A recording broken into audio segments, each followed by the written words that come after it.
지난 2월 달에 국회 기후위기특위가 거의 2년 만에 구성이 됐습니다. 국회 기후특위가 어떤 활동을 하게 만드는가도 상당히 중요하다라고 할 수가 있습니다.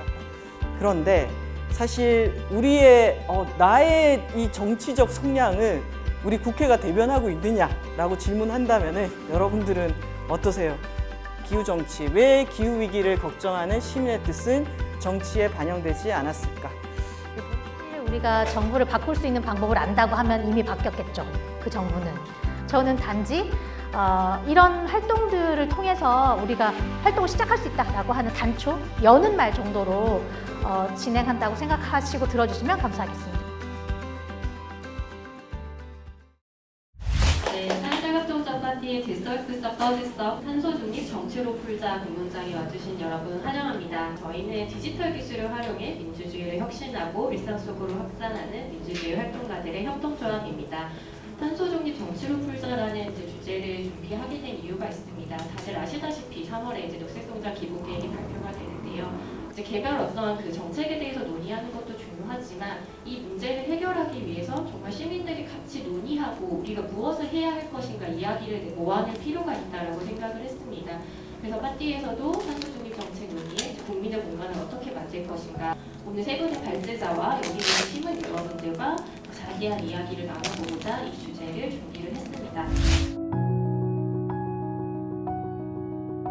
네, 안녕하세요. 방금 소개받은 사단법인 로컬 에너지랩 신근정입니다. 만나서 반갑습니다.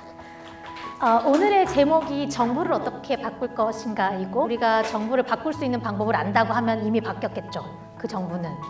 근데 우리가 정부를 어떻게 바꾸는지 잘 모르기 때문에 저는 단지 이런 활동들을 통해서 우리가 활동을 시작할 수 있다라고 하는 단초, 여는 말 정도로 진행한다고 생각하시고 들어주시면 감사하겠습니다. 기후변화가 심각하다, 기후위기가 심각하다는 이야기를 하고 있습니다. 기후변화라고 하는 것은 우리의 인류 문명의 역사 속에서 우리의 문명에 기반이 되어 있던 석탄, 석유, 천연가스를 어떻게 뺄 것인가, 우리의 산업 구조 안에서 석탄, 석유, 천연가스를 어떻게 뺄 것인가로 귀결되는 것이고, 탄소중립 기본계획이라고 하는 것은 우리나라의 경제 산업 구조에서 석탄, 석유, 천연가스를 어떻게 뺄 것인지에 대한 재구조화를 뜻한다고도 할 수 있습니다. 국제사회에서 2050년 탄소 중립을 하라고 얘기했고, 그 탄소 중립 선언을 했던 정부를 이어받아서 윤석열 정부도 탄소 중립을 하겠다고 이야기하고 있습니다. 그러나 탄소 중립이 된다는 건 어떤 사회를 의미하느냐? 집, 우리가 살고 있는 집, 난방, 자동차, 교통, 가전제품, 그리고 소비품과 소비하는 방식, 도로와 공원 같은 도시계획에 이르기까지 이 모든 것의 시작과 끝을 의미합니다. 여기에 이제 시민들의 의견이 필요한 것이죠. 시민들의 참여가 그럼 어느 과정에서 필요하냐? 우리에게는 정치적 행동, 경제적 참여, 공동체, 개인의 실천이 모두 다 필요합니다. 오늘 이야기할 것은 정치적 행동인데요. 곧 다른 말로 하면 정책적인 요구라고도 할 수 있습니다. 정책은 뭐냐라고 해서 제가 찾아봤더니 행정적 용어로 공공 문제를 해결하고자 정부가 결정하는 행동 방침이라고 이야기합니다. 그러면 탄소 중립 기본 계획이 세워진다고 하면, 그리고 우리가 에너지 절약을 해야 된다고 하고 석탄, 석유, 천연가스를 안 쓴다면 쓰는 것에 대해서 어떤 벌금, 어떤 규제, 어떤 제재가 가해질 것인가를 봐야 그게 실효성이 있는지 없는지를 확인할 수 있습니다. 정치란 무엇이냐? 그 문제를 해결하기 위해 자원을 배분하는 것이라고 할 수 있습니다. 시민 참여라고 할 때는 저는 그래서 의사결정 과정에 참여하는 게 시민 참여라고 저는 정의 내리고 싶습니다. 의사결정 과정에 그러면 어떻게 참여하느냐라고 하면 의견을 제시하는 방법이 있을 수 있죠. 공청회에 가서 의견을 제시한다거나 게시판에 글을 남긴다거나 공모사업에 참여한다거나 분과 모임을 통해서, 정당의 분과 모임 특히 이런 것들을 통해서 우리가 의견이 있다는 것을 모여서 이렇게 떠드는 여러 가지 공론장들이 있으면 그것도 이제 의견을 제시하는 과정이라고 볼 수 있을 것 같고요. 의사결정의 영향력을 내가 확보하는 거죠. 이 과정에 내가 어디에 참여할 것인지, 내가 가지고 있는 의견이 어떤 과정을 통해서 중앙까지 전달되는 그 길을 뚫을 것인지 고민하는 것이 저는 필요하다고 생각합니다. 숫자가 힘입니다. 몇 명이 동원되느냐, 내가 몇 명에게 의견을 소통시킬 수 있느냐가 내가 가진 영향력이라고 할 수 있습니다. 제가 오늘 제목이 국회를 어떻게 바꿀 것인가를 잡았는데요. 우리가 이렇게 기후위기 걱정되십니까? 라고 물으면은 다들 걱정된다라고 얘기를 많이 하십니다. 그래서 여기 보면 기후위기가 나의 일처럼 가깝게 느껴진다라고 했을 때 우리나라 전체 평균 64.5% 정도가 그렇게 느낀다라고 얘기를 하시는데요. 그런데 사실 우리의 나의 이 정치적 성향을 우리 국회가 대변하고 있느냐라고 질문한다면은 여러분들은 어떠세요? 여러분의 정치와 여러분의 지향을 국회가 대변하고 있습니까? 다들 표정이 안 좋아지시는 것 같아요. 왜 기후위기를 걱정하는 시민의 뜻은 정치에 반영되지 않았을까? 우리가 어떤 문제를 해결하기 위해서 자원을 배분하는 것이 정치라고 했는데 그 자원을 배분하는 역할을 하는 대표적인 300명의 국회의원들이 어떤 사람들로 구성되어 있느냐라고 했을 때 연령별로, 성별로, 직업별로 우리는 치우침이 너무 심하다.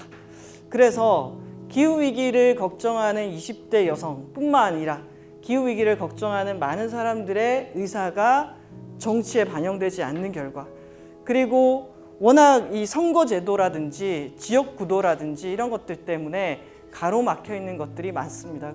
답답하면은 정치 바꾸는데 제일 좋은 거는 자기가 후보가 되거나 정당을 만들거나 정당을 참여하거나 정치를 직접 하는 게 제일 빠른 방법인 것 같아요. 기후위기 대응에 앞장서는 정말 드문 정치인을 찾아서 응원하는 역할을 한다라든지 아니면 국회 안에 기후정치 세력을 만든다라든지 후보들 공약을 보고 기후 공약을 내건 사람들을 투표하는 행위를 할 수도 있을 거고 지난 2월 달에 국회 기후위기 특위가 거의 2년 만에 구성이 됐습니다.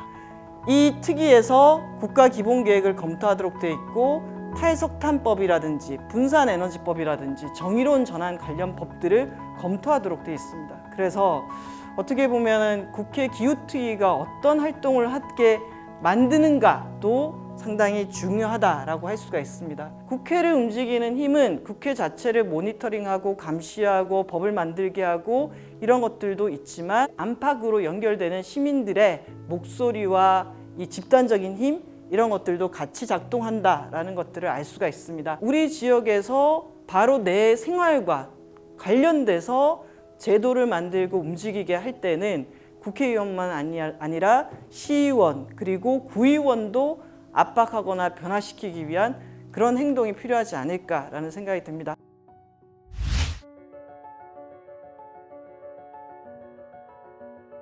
이 문제를 조금 이제 뭔가 이제 국가라는 어떤 기관을 어떻게 움직이고 막 이런 이제 큰 이야기를 조금 이제 나와 조금 더 밀접한 부분으로 끌어내려서 할 수 있는 방법에 대해서 한번 이 이야기를 듣다가 뭔가 힌트가 되지 않을까 싶어서 이제 준비를 해봤습니다. 어쨌든 간에 탄소 중립이라는 목표를 국가적으로 이뤄야 되고 나라가 혹은 기업이 뭔가 이런 이제 기후위기 대응을 제대로 하지 못했을 때 기업이 도산을 할 것이고 그렇게 되면 나의 일자리가 줄어들 거고 그 기업이 망함으로 인해서 그 기업이 있던 지역사회가 위태로워질 거고 아무튼 이런 피해로 리스크를 이제 떠안게 되는 상황이 되는 거잖아요. 개인과 지역이. 기후변화는 크게 이제 감축, 온실가스를 어떻게 줄일 것인가에 관한 이야기가 있고 그리고 어쨌든 기온이 올라갈 테니까 거기에 어떻게 적응할 것인가 하는 그 두 가지 측면에서 이제 이야기가 되는데 어느 지역이 감축에 따른 리스크가 큰지 어느 지역의 적응에 따른 리스크가 큰지 이거를 딱 시각적으로 보여주고 싶었어요. 여기서 보면은 이제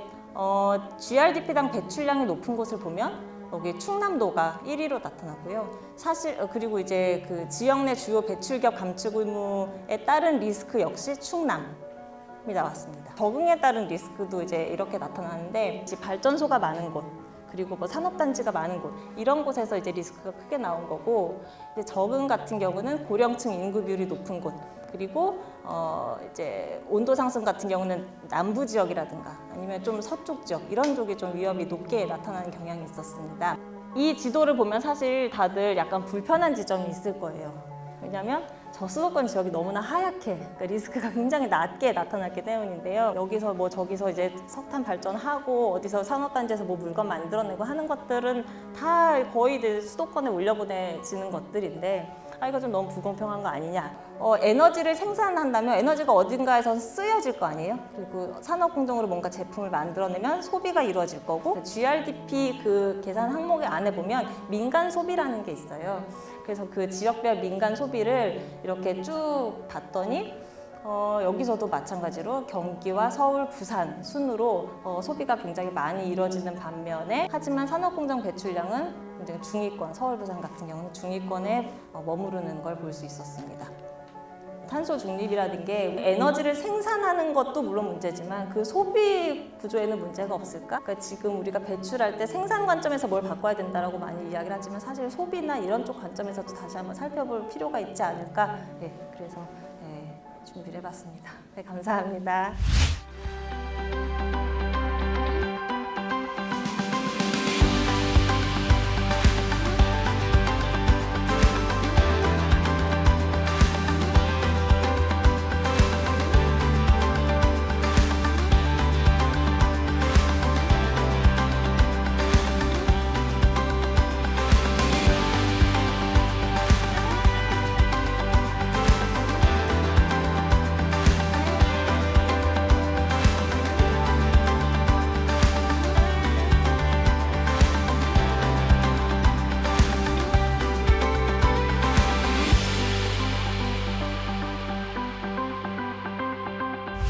네, 오늘 좀 긴 시간 이렇게 이야기 나눠주셨고 목소리도 모아주셔서 너무 감사하고요. 오늘 어떠셨는지 또 앞으로 이 공론장에 대한 감사, 기대 이런 것들을 잠깐 짧게 나눠보는 시간을 가지려고 합니다.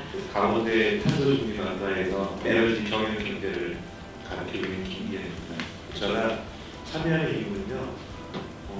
사실 탄소중립은 해야 되긴 하는데 우리 학생들한테 어떻게 가르쳐야 될지 사실 많은 고민을 해요. 그래서 뭐가 정답인지 모르겠지만 내가 생각하는 정답을 찾아가기 위해서 사실은 여러 세미나도 하고 또 책도 읽고 참석했는데 우리 학생들한테 그 얘기를 해요. 2050년일지는 모르겠지만 변화되는 건 맞는 거니까 이 변화 속에서 기회를 찾는 게 가장 좋지 않을까라고 얘기를 많이 하고 있습니다.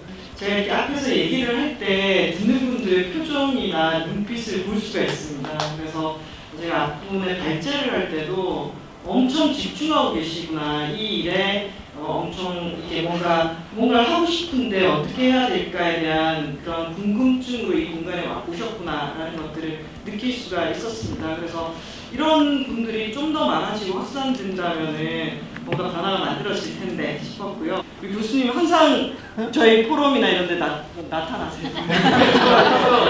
의견 주시고 그래서 이렇게 쌓여야 되는구나 라는 생각이 들었습니다. 오늘 여기 오셨던 분들 또 뵙겠습니다. 네, 감사합니다. 탄소중립 적시로